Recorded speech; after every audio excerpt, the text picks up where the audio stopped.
नमस्कार दोस्तों, हाल ही में हमारे वित्त मंत्री श्री निर्मला सीतारमण के द्वारा केंद्रीय बजट 2021-22 पेश किया गया।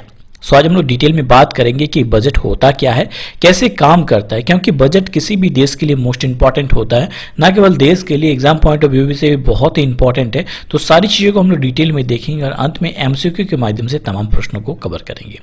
शुरुआत करते हैं सबसे पहले बेसिक प्रश्न से कि बजट होता क्या, यानी व्हाट इज बजट। तो आपको बता दो कि बजट शब्द की उत्पत्ति जो है फ्रांसीसी शब्द बुगेटे से हुई है। इसका मुख्य अर्थ यानी मोटे तौर पे आय और व्यय यानी इनकम और एक्सपेंडिचर की सूची यानी लिस्ट को ही हम लोग बजट कहते हैं।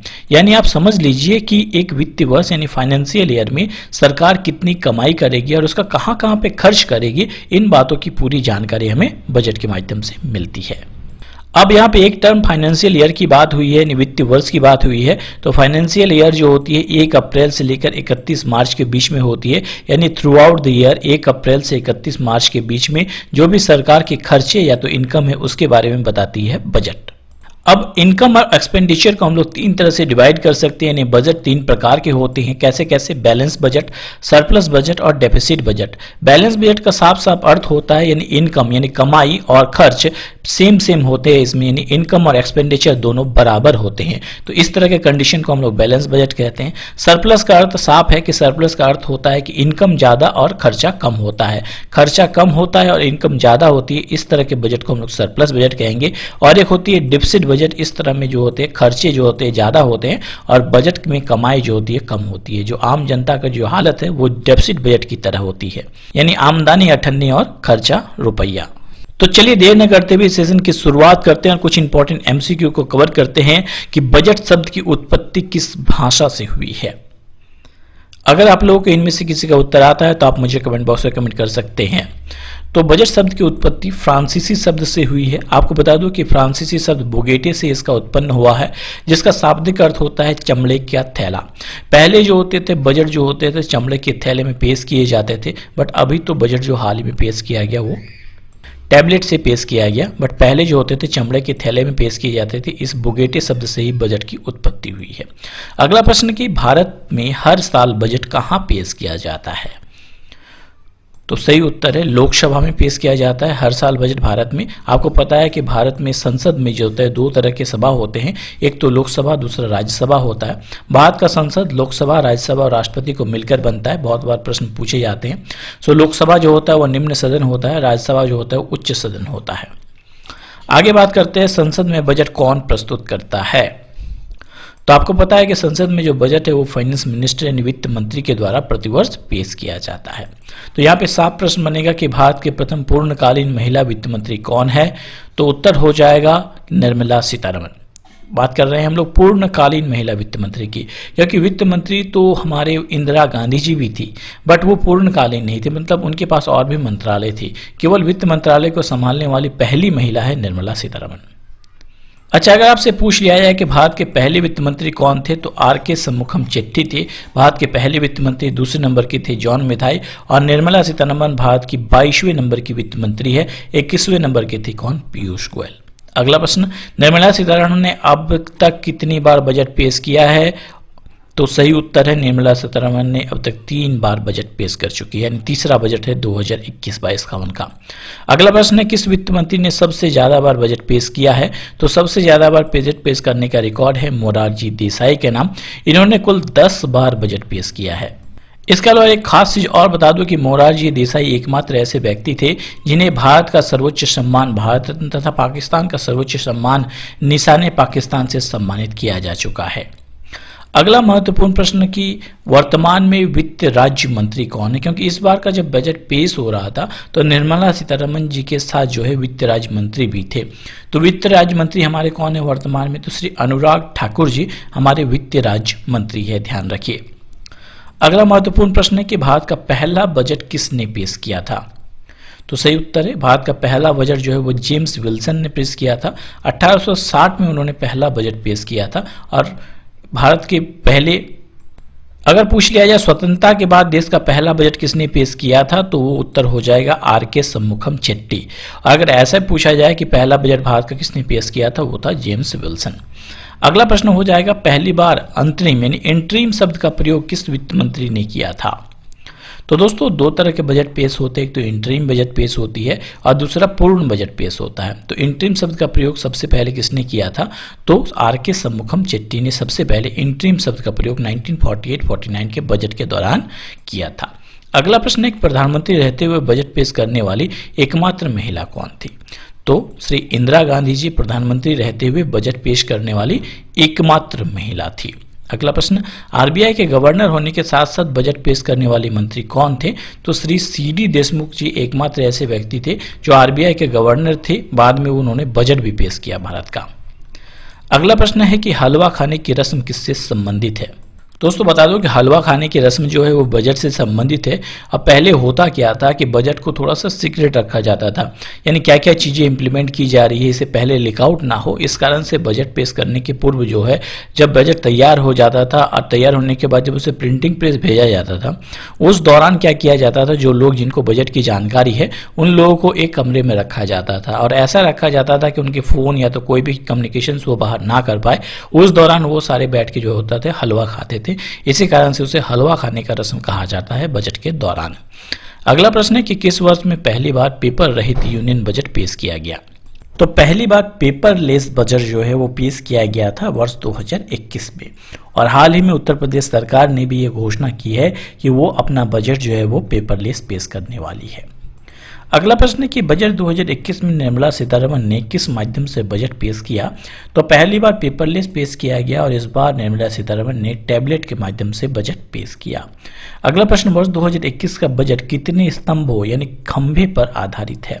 तो 2021 का बजट जो है वो 6 पिलर पर आधारित है।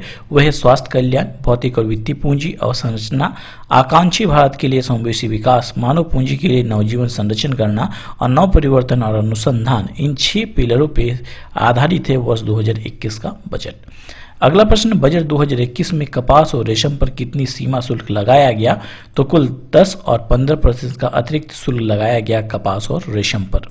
अगला प्रश्न है कि वर्ष 2021-22 में किस आयु वर्ग के सीनियर सिटीजन को टैक्स से राहत दी गई है? तो सही उत्तर है 75 वर्ष से ज्यादा आयु के सीनियर सिटीजन को टैक्स से राहत दी गई है वर्ष 2021-22 के बजट में।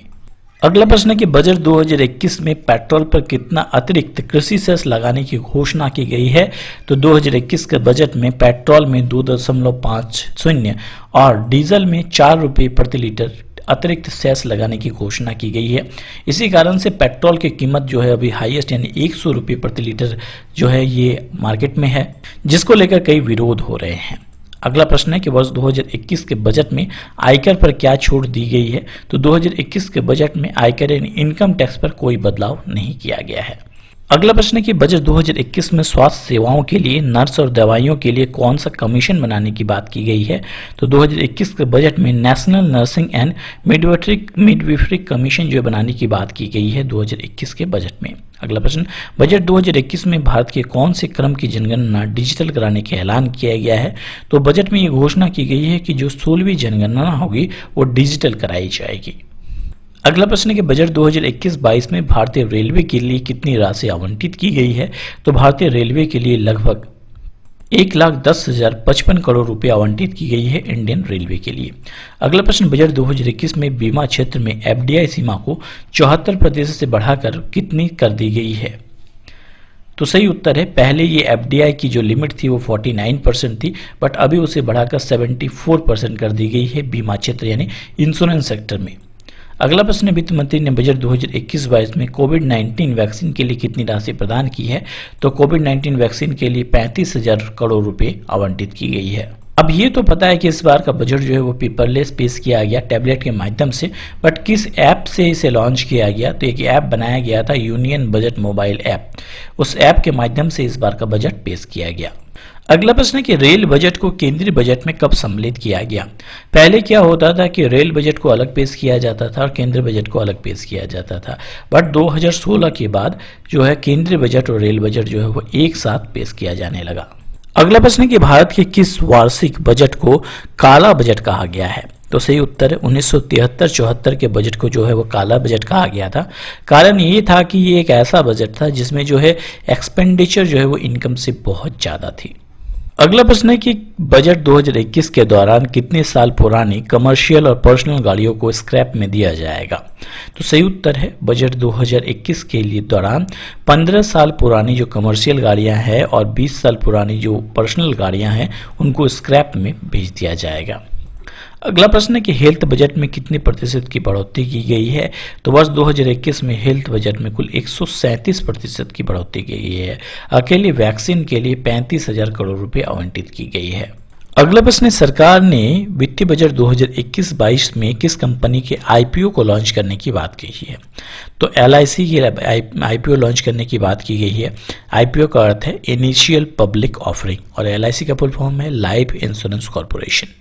बजट 2021 में किस राज्य में समुद्री शैवाल पार्क की स्थापना की जाने की बात की गई है।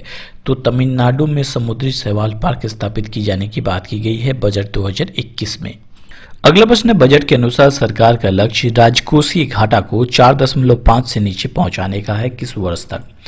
तो फाइनेंशियल ईयर 2025-26 तक जो राजकोषीय घाटा है उसे 4.5% से नीचे करने का टारगेट रखा गया है।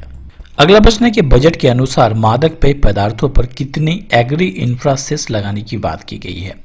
तो मादक पदार्थों पर 100% जो है एग्री इंफ्रा सेस लगाने की बात की गई है बजट 2021-22 में। अगले प्रश्न के बजट के अनुसार ब्रॉडगेज को 100% विद्युतीकरण की जाने की बात की गई है कब तक। तो दिसंबर 2023 तक टारगेट रखा गया है कि जितने भी ब्रॉडगेज हैं, क्योंकि आपको पता है रेलवे में 2 तरह के गेज होते हैं, एक तो ब्रॉडगेज दूसरा नैरो गेज। तो ब्रॉडगेज को 100% विद्युतीकृत की जाने की बात की गई है दिसंबर 2023 तक। दोस्तों आज के लिए इतना ही। बहुत सारे मेरे दोस्तों का कहना है कि सर करंट अफेयर्स की तैयारी ठीक से नहीं हो पा रही है, तो आपके आने वाले एग्जाम के लिए स्पेशल मैंने एक ई बुक बनाया है। वर्ष 2020 से लेके अभी तक के जितने भी इंपॉर्टेंट करंट अफेयर्स है उसका कलेक्शन है। खास बात यह है कि ये सारे प्रश्न इंग्लिश और हिंदी दोनों माध्यम से मिल जाते हैं, इसलिए आप रिवाइज कर सकते हैं। दूसरी खास बात यह है कि ये सारे है ये मंथ वाइज मिल जाएंगे आपको, ताकि लास्ट 6 मंथ की आप टारगेट पहले कीजिए, फिर 8 मंथ, फिर 12 मंथ, इस तरह से आप प्रिपरेशन शुरू कीजिए। और तीसरी खास बात ये सारे एक प्रश्न जो है वो सिलेक्टेड है और 1000 से ज़्यादा प्रश्नों का आपको कलेक्शन यहाँ मिल जाता है। आप चाहे तो डाउनलोड कर सकते हैं, लिंक नीचे आपको डिस्क्रिप्शन बॉक्स में जल्दी ही मिल जाएगा। दोस्तों आज के लिए इतना ही। और आपके लिए आज का क्विज का प्रश्न है कि किस वित्त मंत्री ने यूनियन बजट 2021-22 पेश किया था। आपको उस वित्त मंत्री का नाम बताना है। राजनाथ सिंह है, अनुराग ठाकुर, निर्मला सीतारमण या इनमें से कोई नहीं। इसका उत्तर आप कमेंट बॉक्स में कमेंट करके बता सकते हैं। आज के लिए इतना ही। जल्द ही मिलेंगे नई वीडियो नई नॉलेज के साथ। तब तक हंसते रहिए, मुस्कुराते रहिए।